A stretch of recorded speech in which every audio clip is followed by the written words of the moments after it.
And if you would, just bow your heads real quick. God, we pray that you would minister to our hearts today, now, in the name of Jesus.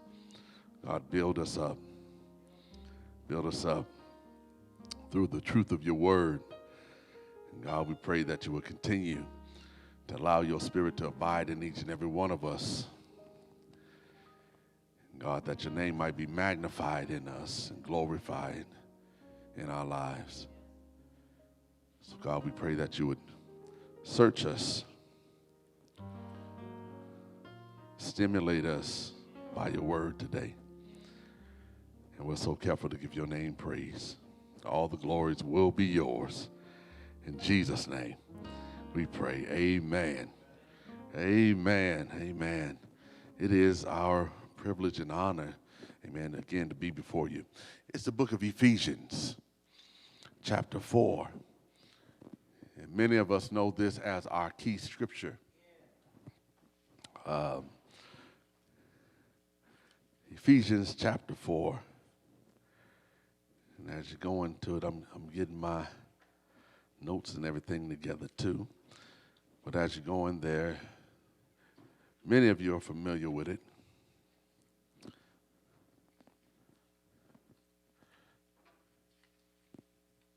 Fourth chapter. You know what? And I'll just go ahead and just recite it from my heart. The scripture says, if so be that ye have heard him and have been taught by him, as the truth is in Jesus, that ye put off concerning the former conversation, the old man, which is corrupt according to his deceitful lust, and be renewed in the spirit of your mind, that ye put on the new man, which after God has created in righteousness and true holiness. Wherefore, putting away lying, speak every man truth with his neighbor, for we are members one of another. Be angry and sin not. Let not the sun go down upon your wrath, neither give place to the devil. And let him that stole steal no more, but rather let him labor, working with his hands the things which is good, that he may have to give to him that needeth. And let no corrupt communication proceed out of your mouth, but that which is good to the use of edifying, that it may minister grace unto the hearers. And grieve not the Holy Spirit of God, whereby ye are sealed unto the day of redemption. I want you to take note of this part, because this is what we're going to concentrate on. Let all bitterness, wrath, and anger, and clamor, and evil speaking be put away from you with all malice. And be ye kind one to another, tenderhearted, forgiving one another, even as God for Christ's sake has forgiven you. That is the word of the Lord. And as we go through the letters of recovery, today we are going to stop on the letter E. And the letter E is going to encourage us to evaluate all of our relationships. To evaluate all of our relationships and offer forgiveness to those who we've hurt us, and make amends for the harm that we've done to others. Except when to do so would harm them or others. Let me say that one more time. We're going to evaluate all our relationships, offer forgiveness to those who've hurt us, and make amends for harm I've done to others, except when to do so would harm them or others. And we're going to talk about for a few moments today forgiving those we hurt, forgiving those we've hurt, and forgive those who hurt us. Y'all know this is hard. if I can be honest with each and every one of us, we struggle in the area of just forgiving. If I can be totally honest, there are areas in our lives we are yet learning how to release to God. And by faith in what God's words instructs us to do, we forgive in faith.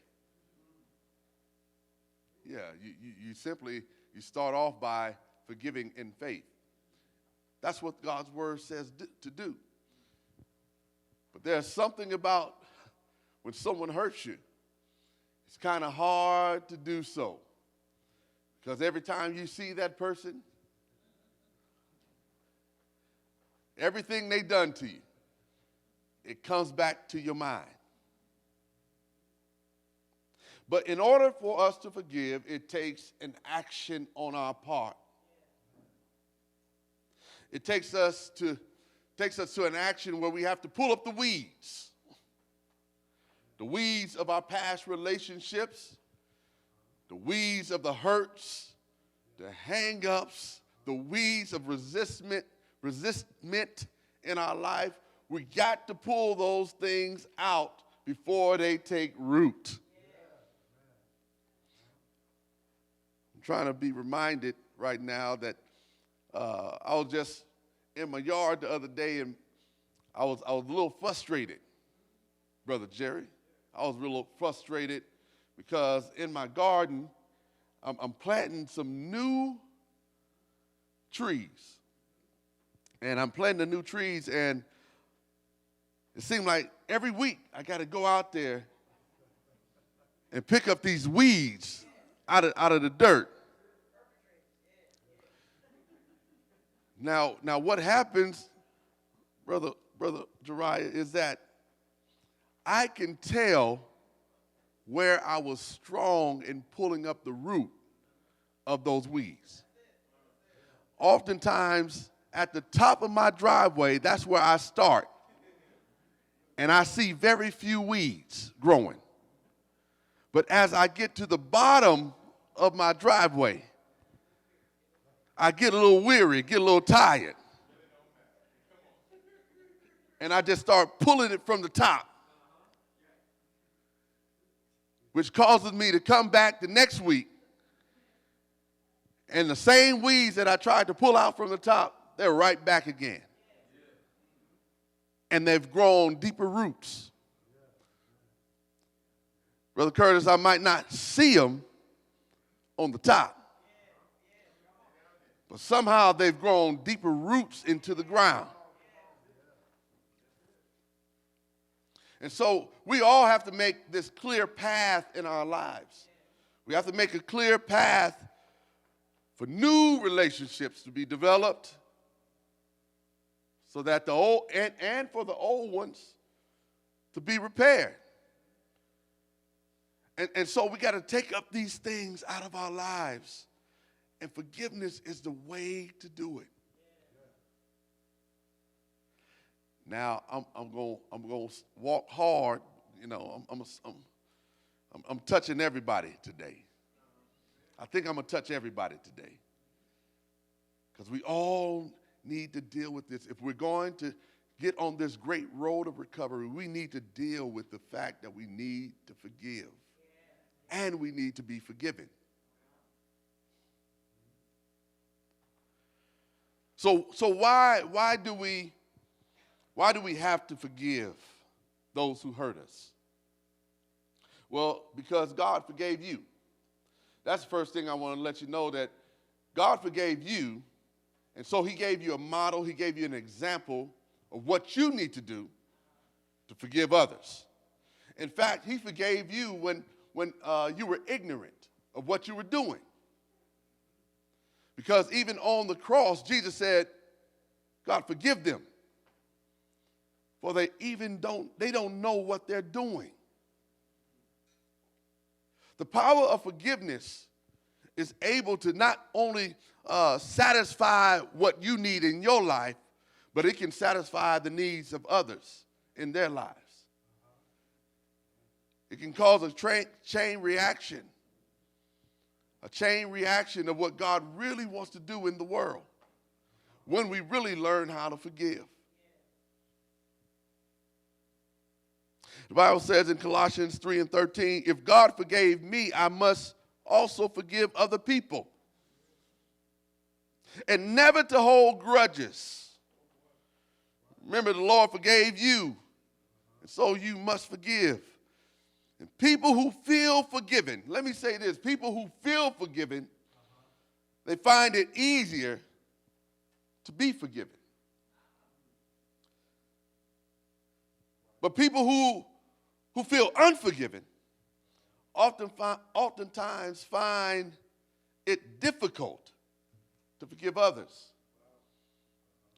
Because if we would just consider what God has done for us, it would make it a whole lot easier for us to release others from what they've done to us. Is there anybody in the house today that someone has done something to you? Just raise your hand. Don't tell me your business. Just raise your hand.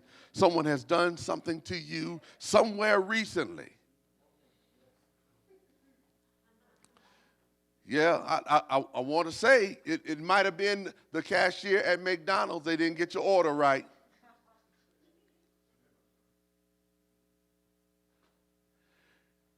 For you that are a little afraid, it might have been that person who didn't wear that mask or got a little too close at the cash register.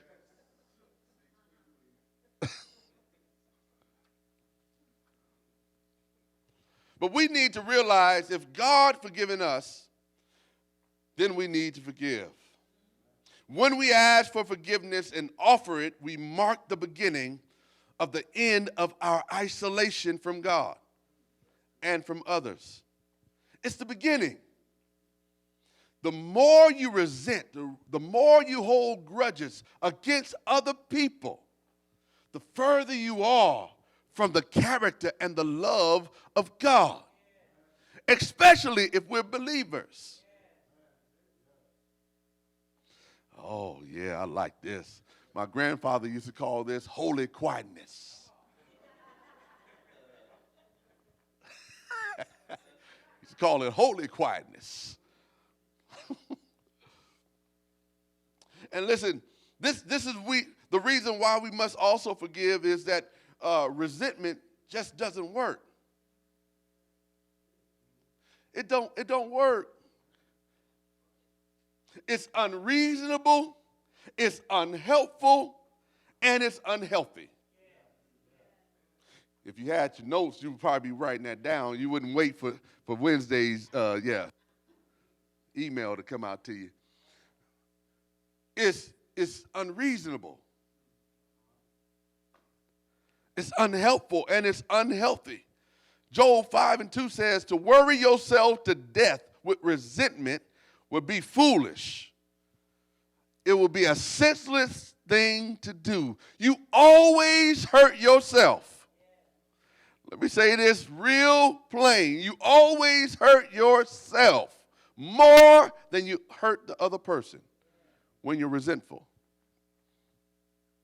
You hurt yourself. That person ain't thinking about you, not one iota. They ain't thought about you. Matter of fact, they might not even know that they hurt you.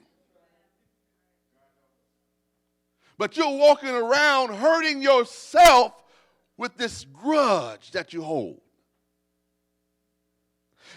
Ecclesiastes 6:9 says this, it's foolish to harbor a grudge. It's a waste of your energy. And if it's a waste of your energy, it's unreasonable. Why hold on to it? Do y'all know folk that like to hold on to stuff and remind you every chance they get about what you did 20 years ago? What you did 15 years ago? Yeah, they hurt you. Yeah, they hurt you, but your part in this is to forgive them. so that your healing can begin. Oh, thank you, Jesus.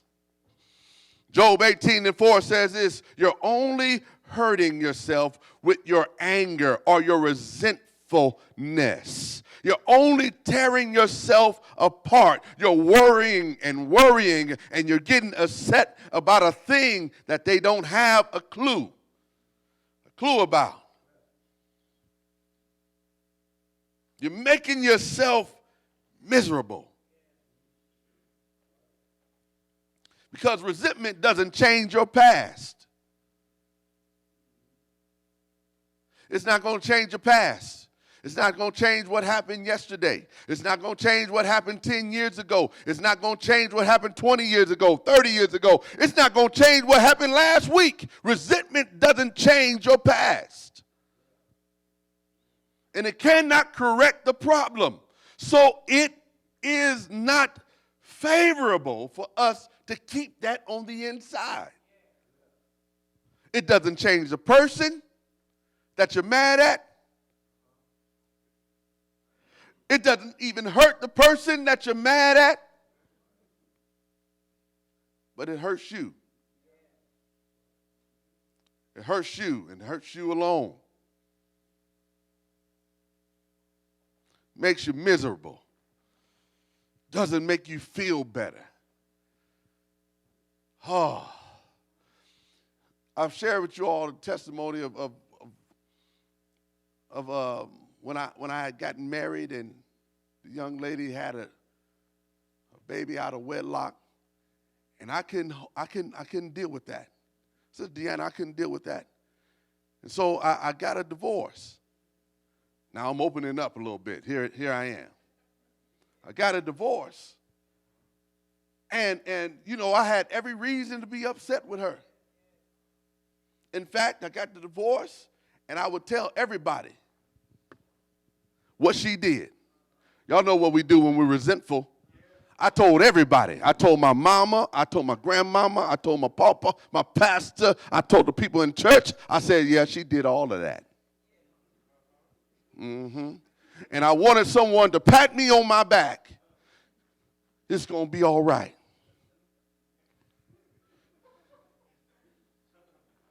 And I grew more resentment with her because I had people to say, you right. Validated. You're right. And then what happened was the Holy Ghost said, you ain't going to live like this. I got too much for you to do. You need to go back to her, and you need to ask her for forgiveness. I said, what did I do?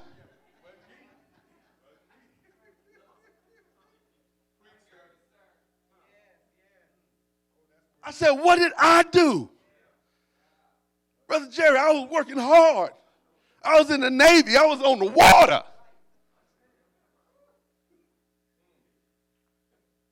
What did I do? And the Holy Ghost said, I got too much to do with you for you to hold this in you.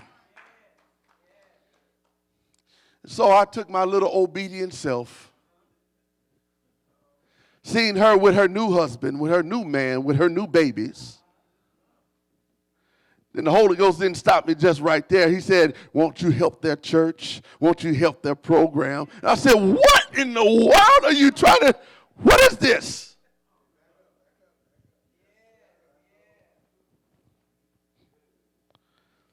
But he wanted to clean me up on the inside. He didn't want me to be miserable in this life. But he said, I come that you might have life and have it more abundantly. So you need to forgive. You need to learn this lesson right now. I know it hurts. I know it pains you. But I don't need you 20 years down the road, because if you're still hurt about this, you'll continue to hurt my people.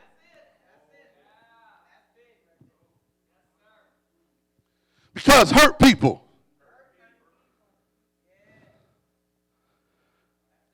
And they don't even know they're hurting you. Don't even know they're hurting you. They begin to resemble the very thing that they despise. When you don't have the ability to forgive. Look at somebody at your table, amen, and put it in the chat, amen, and tell them you need to forgive.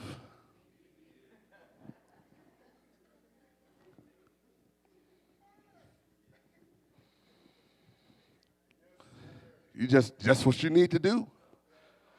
If you want your marriage to work, you need to forgive.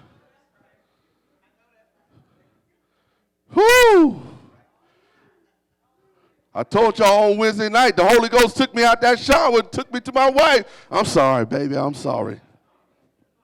You know, I'm working, the Lord's working on me, but that ain't no excuse. That's my fault.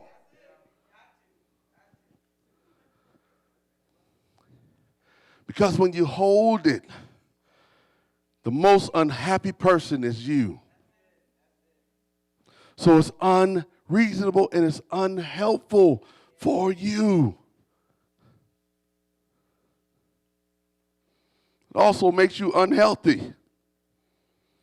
Job 21 says, some men stay healthy to the day they die. Others have no happiness at all. They live and die with bitter hearts. They live all of this life most miserable with bitter lives. You got a right to be happy. So what do you need to do? You need to forgive. Resentment, this is what resentment is. It's an emotional consequence that's been known to lead to depression. It's been known, resentment is also known to lead to additional stress in your life that leads to fatigue.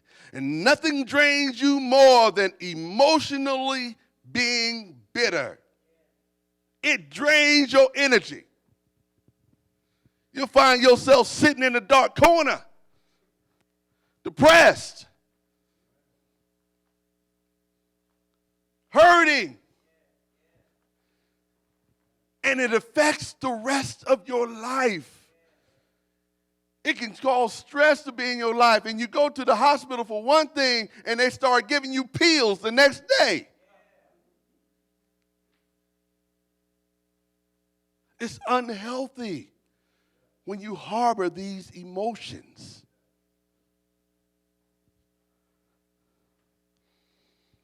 Just thinking about her. Just thinking about him. Yeah, they said it. Said you wasn't worth nothing. Wasn't worth a penny. Wasn't worth a nickel. Yeah, they said it about you. They talked about you. Yeah, I know in your past your parents said that about you. The teacher might even said it about you. But God wants to release us today. He wants to release us today. And if you hold on to what drains you, you'll prolong your healing process.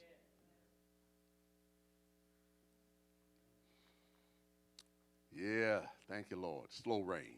I love that. Let that soak in your spirit.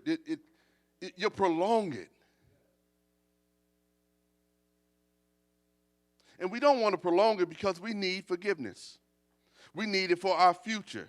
Mark 11:25 says, when you are praying, first forgive anyone you are holding a grudge against, so that your Father in heaven will forgive you. And for resentment will only block the feeling that God gives us when we feel forgiven. And as we stall this process, it can destroy us in our recovery.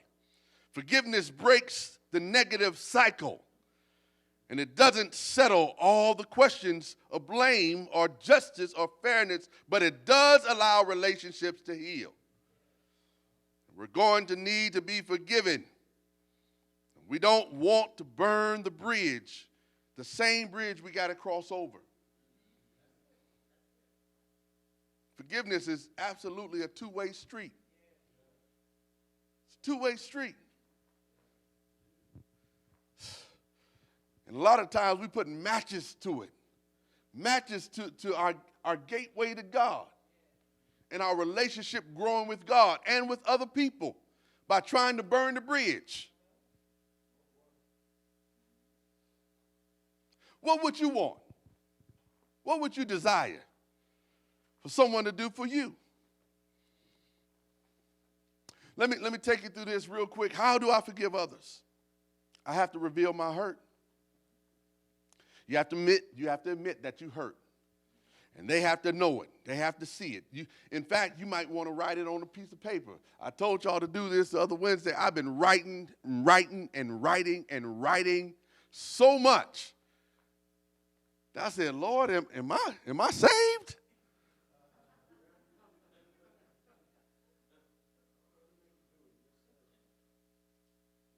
But it's helping me.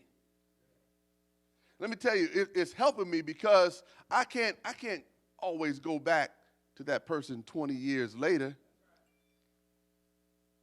I can't always go back to that person that hurt me 15 years later. And so if I write it, put it in the envelope, just put it to the side. I don't have to mail that. Let me help some of you today. If you're struggling to forgive, if that person ain't here, if they're out of state somewhere, you can still forgive them. Amen. Just get you an empty chair and just begin to tell them some things. You know what? You hurt me. I'm struggling with how you treated me when I was a child. Why do that? Why would I do that? Because if I go 20 years later and your girlfriend broke up with you and you cheated on her, she married now. She don't need you to ask her for forgiveness face to face. Why? Because you're going to mess up her and her husband and her children. And that root of, you don't need to do that. God gives us wisdom. He gives us wisdom. So go talk to that empty chair. Stop saying, I need to go tell her. It's been 20 years. You want to rehash some stuff?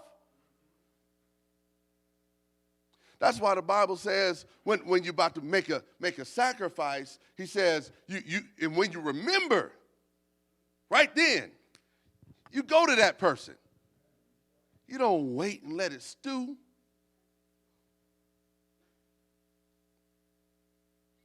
Secondly, you have to release the offender.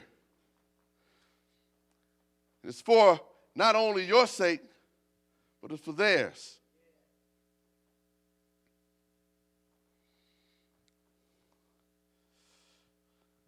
I got so much in my heart. But God simply wants to do this. He wants to replace his spirit with your pain, with your hurt. He wants to replace it with peace. The Bible says, let the peace of God rule your hearts, to which also ye are called into one body, and be ye thankful. God wants to exchange your resentment for his peace. He wants to give you the joy that you've been longing for.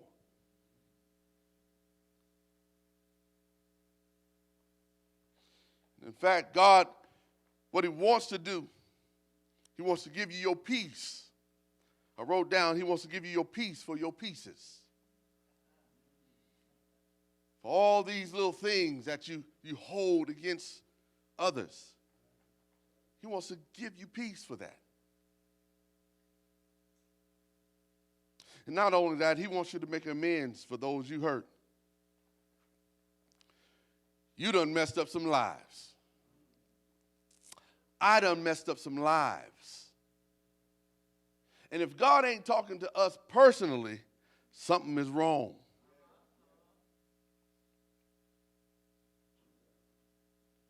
Hebrews 12 and 15 says this, make sure that no one falls short of the grace of God, and that no root of bitterness spring up in you, causing trouble and defiles many. Bitterness can hurt many in their spiritual lives.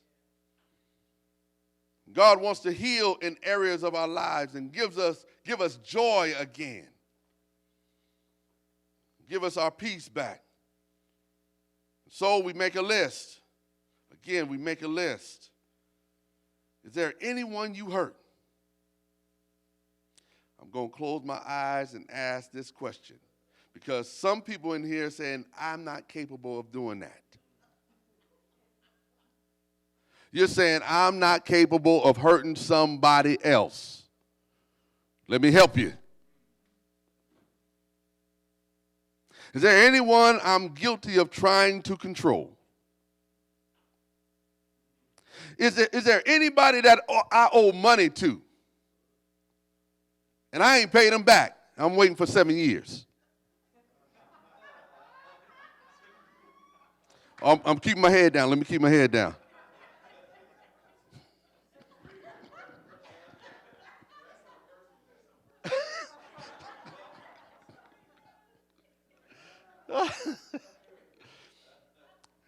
Have you ever broken a promise?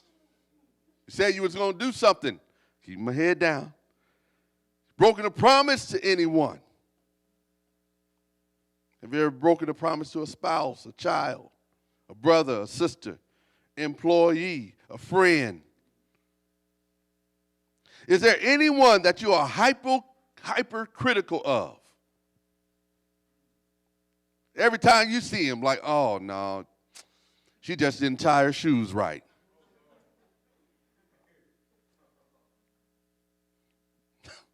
She didn't say that right. He didn't say that right. Have you been verbally, physically, emotionally abusive to anyone? Is there someone that I did not appreciate or paid attention to? Did I forget an anniversary? Did I forget a birthday? Did I forget something very important to someone else? If that's you, you hurt somebody. And when you find out that you've done that, you need to ask for forgiveness.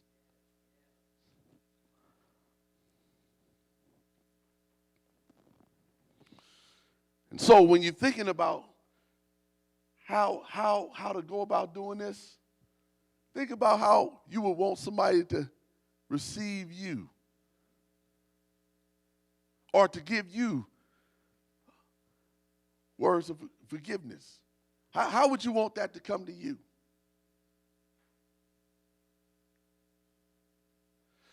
Sometimes we do it in the wrong attitude.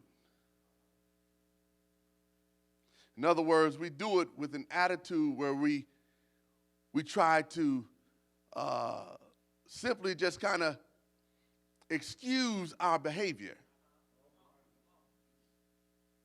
and give excuses for why we did what we did, why we said what we said. That's not asking for forgiveness.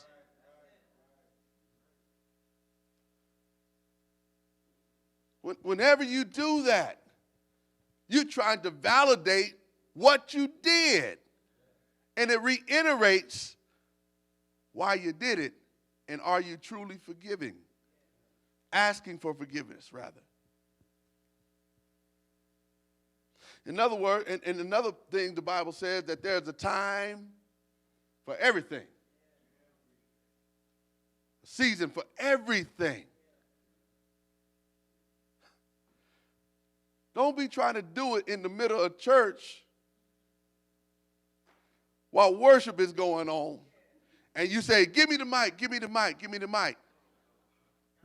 How would you want somebody to do that with you?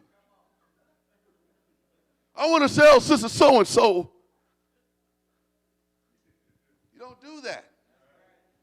You might want them to pull you aside quietly and for you to have a conversation with them one-on-one. How would you like for someone to receive you? Well, I wouldn't want it to be spread out all over the community. The Bible says you go to them and them alone.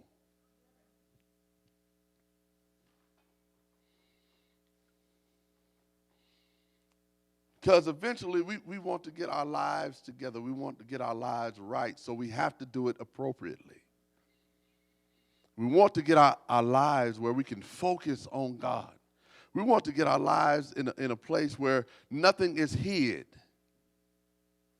Nothing is hid. Nothing is, as Brother Curtis was saying earlier, nothing is hid in our lives where we look all good on the outside, but we're hurting on the inside. We may have trouble. I spoke with someone just the other day, and we may have trouble with someone that has passed on, and we never got that resolved. How do you ask for forgiveness? Write a letter. Pull out the chair. Everybody don't need to know everything that happened. But you can go to God on their behalf so that you can refocus and get your life back on track.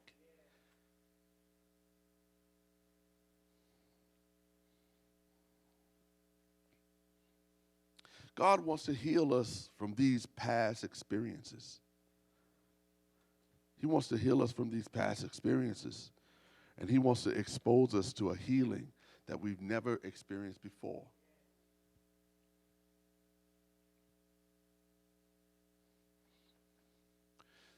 And in fact, there might be an empty chair next to you right now. I just want you to hold that empty chair. Right next to you. Just go ahead and. Usher said, "This is my confession."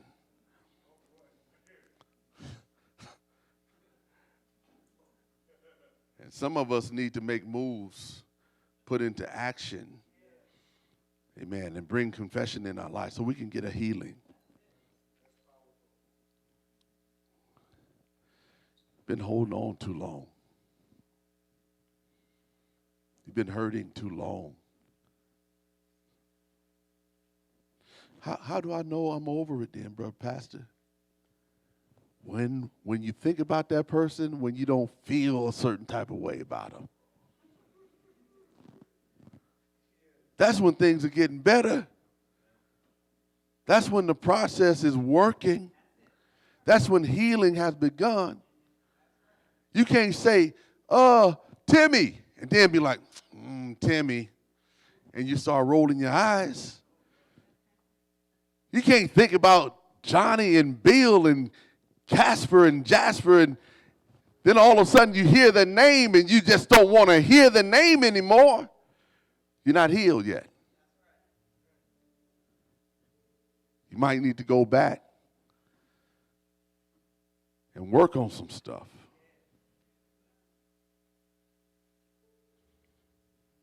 Because whoever hurt you holds the power over you until you release that. And whoever you hurt, they might be going around hurt, just hurt. You need to figure out how to make it right. We're on this road to recovery together. Together. And God wants to do something for all of us so that we can truly be liberated. Come on, let's all stand. You at home, you stand too. You at home, you stand too. Because we all need Christ. We need his forgiveness. We need his love. We need his compassion operating in our lives. And we need to give it too. We need to be able to give that too. And I want you just to get that person in your head that hurt you, or persons that hurt you, as well as those you may think you may have hurt. You know what you've done. You know your life. But if you want to get better today, if you want to get free, come on, you just begin to pray. You just begin to pray and start the process right now. Come on, just begin to pray. Just begin to pray. Pray and just begin to ask God, God, you see my heart. You see every angle of it. You see where I'm still holding on to some things against this brother, against this sister. You see where I'm holding on to some things in my past that I'm trying to validate for reasons that I'm acting the way I'm acting. God, we ask you, Lord, that you would change me. Come on, just begin to say, change me, Lord. Change me. Change me. Change me. Help me. Refine me. Make me over again. Lord, I need your help today. I don't want to have resentment in my heart against this man or this woman. I don't want to have resentment in my heart.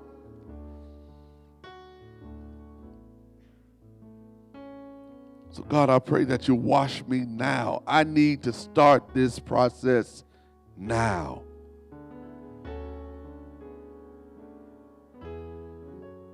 God, I need a new heart. Transform mind. Lord, help me, please. Help me. Be who you're calling me to be. So, Lord, even as I forgive those who hurt me, God, we pray that the same grace that I'm given by you, others will give to me. In the name of Jesus. So that we all can be free. So that we all can be liberated. So that we all can experience your love on the greatest level. For this we give you praise. In your son Jesus' name we pray. Amen. And amen. Amen. Now listen, in your heart, if you believe that, amen, the process has begun. If you found anything in your heart that the Lord needed to pull out of your heart, that process has already begun in you. Amen. Now let it grow. Now allow it to grow in God's grace. Amen. Let it grow in God's grace. Now look back at that empty chair and tell that empty chair, we ain't coming back here no more. We're not coming back here no more. Go home, write a letter. We're not coming back here no more. Because I'm going to keep on forgiving. I'm going to keep on forgiving. Like the word of God says, how many times in a day? 70 times 7. If I got to keep doing it, I'm going to keep on forgiving because God forgave me. Because God loved me. Amen. Just do a practice run right now. Just look at somebody right next to you and say, I forgive you. I forgive you. Amen. Put it in the chat right at home and say, I forgive you. I forgive you. I forgive you. I love you. I forgive you, my brother and my sister. Amen. Hallelujah. Amen. Be strong in the Lord and in the power of his might. And let the redeemer of the Lord say so, whom he has redeemed out of the hand of the enemy. And may the peace of God that surpasses all understanding keep all of our hearts and minds through Christ Jesus our Lord. Amen. Amen. Have a wonderful day. Y'all on there, have a wonderful day. I love you. Gospel Center, we love you. Amen. Keep on loving one another. God bless you.